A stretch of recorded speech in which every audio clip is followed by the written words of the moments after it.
chance to read through the text about many museums. We're gonna go over the questions.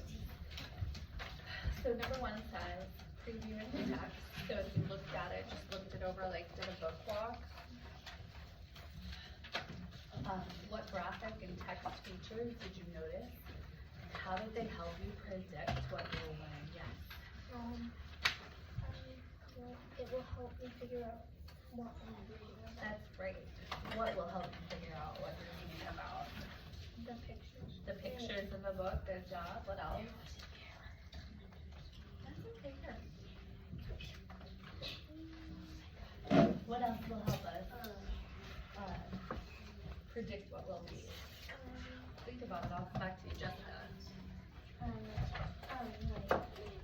Like the pictures will help see what museums have. Absolutely. It can.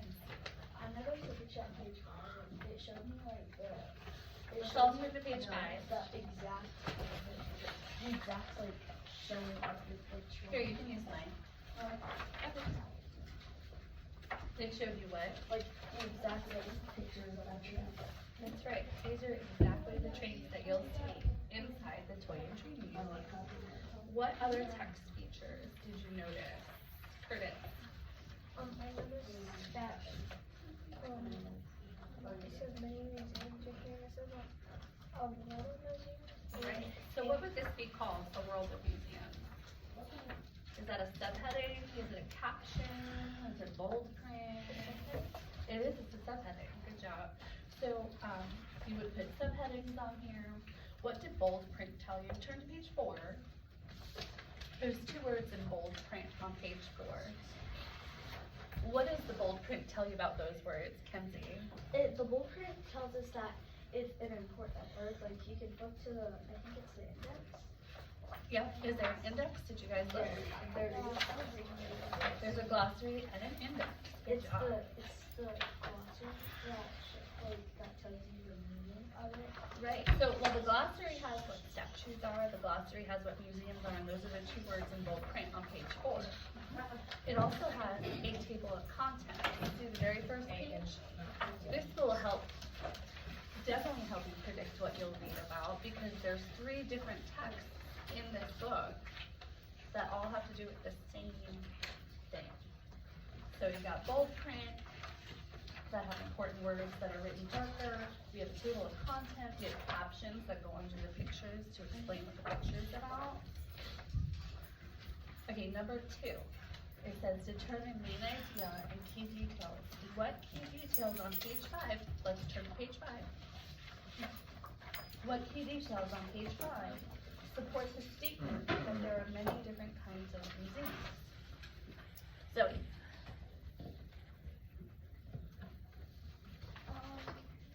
What? The photographs. They definitely help us determine key details, because we can see what we're learning about. Mackenzie, what else? In the Bible, on page 5, because it says there are at least 17,500 museums in the United States. Great. So this right here, everybody on page 5, this right here is called a sidebar. So it's not like a caption, because it doesn't give details about the picture, but it tells more information. So it says how many museums? The American Alliance of Museums says there's at least 17,500 museums in the United States. That supports the author's claim that there are many museums. Excellent. Okay, number 3, describe connections. How is the National Toy Tree Museum similar to the National Air and Space Museum? Yes. They had objects that were Right, they both have items from history that were over 100 years old. Jessica. They all have things from the past. Yes, good job. Mackenzie. I put it's the same because one has a lot of players and one has a lot of things. That is correct. Okay, number 4. What famous items can people see at the National Air and Space Museum? Curtis. They can see rocket shapes and then toy trees. At the National Air and Space, just the Air and Space Museum. the first spacecraft, right? Kind of like a rocket ship that landed on the moon. Yes.